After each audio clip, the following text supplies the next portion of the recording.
Hey guys, so quick video for you on how you can change your HDMI on a Sceptre monitor. So pretty simple. I don't know what kind of model you got, but to do it, you need to go to OSD, Quick Start, and the source.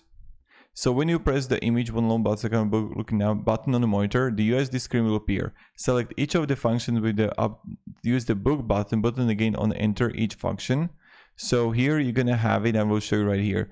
You're gonna press the button right here. Do you see that? So this is going to be right here. I will try to even zoom in for you so you can see it clearly and where it actually is. Look at that. So here you're gonna have the menu button is going to be the first one. When you're gonna press the menu button, then you're gonna get to right here to on-screen display, and you want to go to the quick start. And when you're gonna be in a quick start,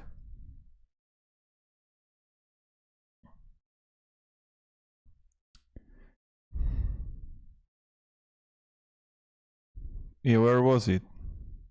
OSD quick start and the source. So OSD quick start, yeah, and here it is. Do you see that? And source you can change to something you want to change the input.